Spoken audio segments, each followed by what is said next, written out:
दोस्तों, कल ईएसबी ने कैलेंडर जारी किया जिसमें ग्राम पंचायत सचिव और रोजगार सहायक इनके 2900 पद आने वाले हैं।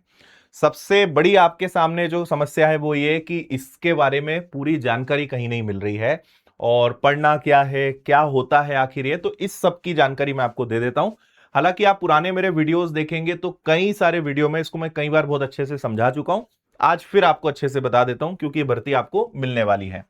तो देखिए, 2900 पद हैं और ये कैलेंडर हमने थोड़ा व्यवस्थित बनाया, तो इसमें सीधे चलते हैं। पंचायत सचिव रोजगार सहायक की परीक्षा जो कि आपकी नवंबर दिसंबर के आसपास होने वाली है। मैं जनरली दिसंबर मानकर चल रहा हूं, तो आप ये समझिए कि कहीं ना कहीं अक्टूबर या नवंबर के आसपास आपको इसका नोटिफिकेशन मिलेगा। ठीक है, अक्टूबर के शुरुआत में या नवंबर की शुरुआत में आपको इसका नोटिफिकेशन देखने को मिलेगा और जब नोटिफिकेशन आएगा उसके बाद आपके पास लगभग 1.5 महीने का समय बचेगा। ठीक है, और कई सारे प्रश्नों के जवाब हमें 1.5 महीने पहले ही पता चलेंगे कि भाई एग्जैक्टली वो पूछना क्या चाहते हैं। मैं आपको अभी सारी बातें आगे बताऊंगा। तो अब सबसे बड़ा सवाल यही हो जाता है कि नोटिफिकेशन का इंतजार करें या तैयारी शुरू करें। तो देखो, अगर इस समय आप तैयारी शुरू करने का विचार करेंगे तो आप ऑलरेडी बहुत ज्यादा लेट हो चुके होंगे और इस बात की संभावना बहुत ज्यादा होगी कि 2900 पद के आगे ही आपका नंबर जाना है, क्योंकि अभी हजारों या बल्कि मैं कहूंगा लाखों बच्चे इसकी तैयारी में लग चुके हैं। और अगर अकेले विनर्स की बात करूं तो बहुत सारे बच्चे हैं जो इसकी तैयारी में जुड़ गए हैं, तो वो आपसे ऑलरेडी आगे चल रहे हैं, बहुत सारी चीजें पढ़कर बैठे हैं और अभी आने वाले महीनों में तैयारी कर लेंगे। आप उस समय सोचोगे तब तक तो इस 2900 के आगे बहुत कहानी निकल चुकी होगी। तो ये तो आपको समझ में आ गया कि नोटिफिकेशन कब आ सकता है, एग्जाम कब हो सकता है, पद कितने हैं। आगे चलते हैं। देखो, इसमें दो प्रकार की चीजें हैं। पहला है आपका फ्रेशर के लिए क्या और रोजगार सहायक के लिए क्या। अब देखो, जो ऑलरेडी रोजगार सहायक के पद पे काम कर रहे हैं उन्हें भी पंचायत सचिव के लिए अप्लाई करने का मौका मिलेगा और या फिर फ्रेशर भी कर सकते हैं। इनमें कुछ रिजर्वेशन वाला मामला भी आएगा, वो भी नोटिफिकेशन में ही समझ में आएगा कि कितना प्रतिशत आरक्षण इनके लिए रहेगा, तो वो उस समय तय होगा। अब देखिए, अगर आप फ्रेशर हैं तो इसमें केवल आपके पास एक ग्रेजुएशन होना चाहिए और आपके पास डीसीए, पीजीडीसीए और सीपीसीटी जो है हिंदी टाइपिंग का आपके पास होना चाहिए। आप बोलोगे सर ये आपको कैसे पता, तो इसके पीछे कारण है, इन्होंने कई महीने पहले एक राजपत्र जारी किया था। ठीक है, जिस पर मैंने हमेशा वीडियो उस राजपत्र के आधार पर ही बनाए हैं और राजपत्र यानी सबसे ऑथेंटिक डॉक्यूमेंट हो जाता है।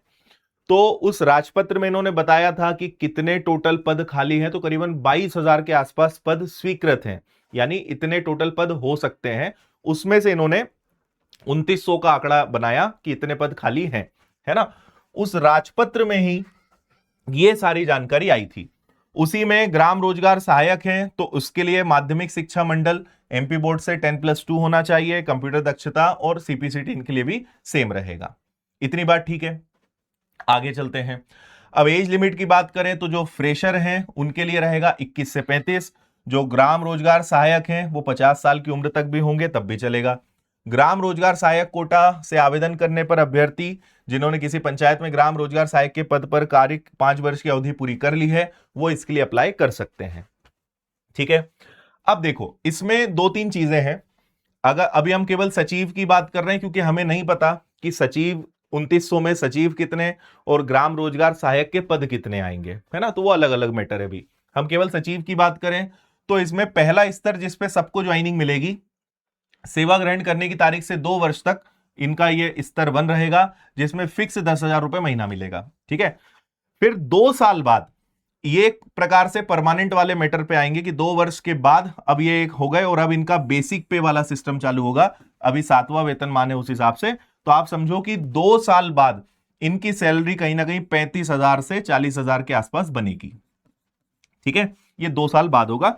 फिर तीसरा स्तर आएगा जहां पे इनका बेसिक पे और ज्यादा रिवाइज होगा, ये 10 वर्ष के बाद होगा। आगे बढ़े।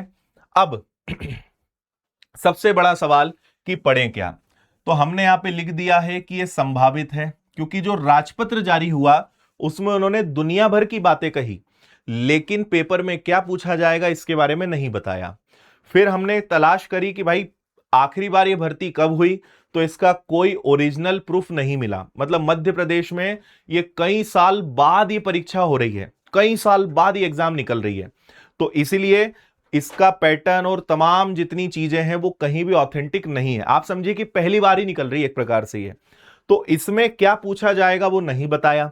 तो हमने पुराने जितने प्रमाण मध्य प्रदेश में मिले और आसपास के राज्यों में जो रोजगार सहायक या सचिव की भर्तियां निकलती हैं उनका एनालिसिस करके ये बनाया है। अब आप कहोगे कि इसको बनाने की जरूरत क्या थी, कारण मैं आपको याद दिलाता हूं। 1.5 महीने नोटिफिकेशन निकलने और एग्जाम होने में आपको समय मिलेगा 1.5 महीने का, ठीक है। ये बात लगभग तय कि यार मैथ्स, रीजनिंग, फिर GK, current affairs, MP GK, panchayati Raj, ये ऐसे विषय हैं, हिंदी, ये ऐसे विषय जो आएंगे ही आएंगे, ठीक है। अब वहां पर कुछ विषय हो सकता है कि वो मैनेजमेंट पूछ ले, हो सकता है ना पूछे, हो सकता है इंग्लिश भी पूछ ले, हो सकता है इंग्लिश ना पूछे। तो आप ये समझो कि 1-2 विषय प्लस माइनस होंगे।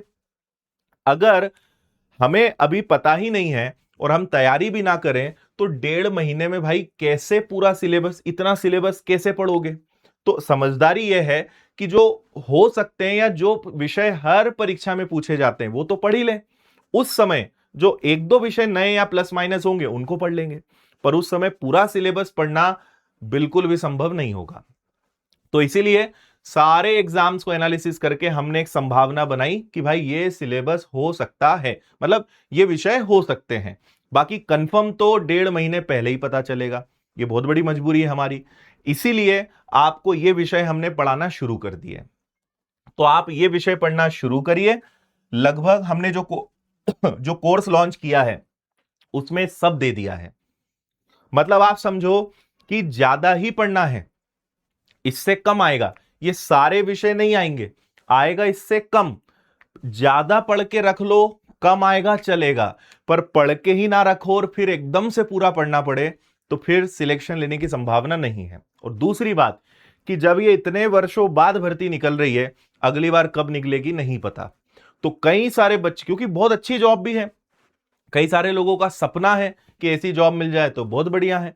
तो अगर तैयारी कर ली तो निकल जाएगा, नहीं कर पाए या एंड टाइम पे जागे, अगली बार पता चल रहा है 5 साल 8 साल बाद ये भर्ती आ रही है, फिर क्या कर लोगे आप।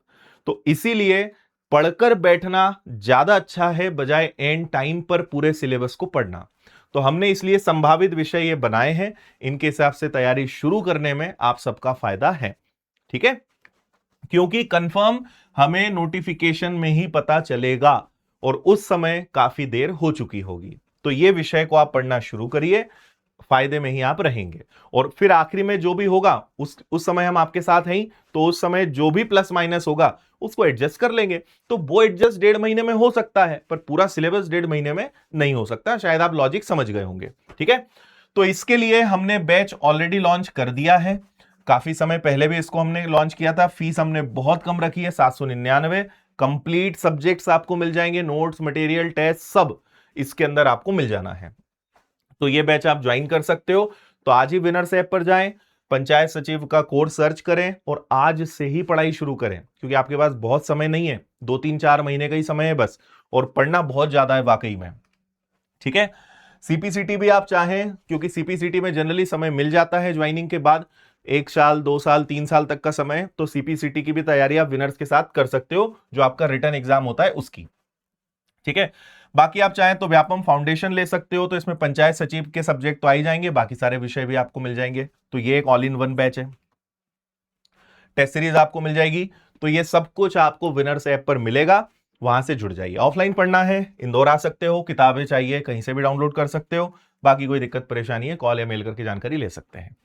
अब अगर आपके मन में कोई प्रश्न है, जैसे नेगेटिव मार्किंग होने की संभावना इस एग्जाम में पूरी रहेगी, क्योंकि हर परीक्षा में हो रही है, तो नेगेटिव मार्किंग इसमें होना है। बाकी चीजें मैं सारी बता ही चुका हूं। फिर भी अगर आपके कोई प्रश्न है कमेंट कर दीजिएगा, उन पर हम अगले वीडियो में बातचीत कर लेंगे।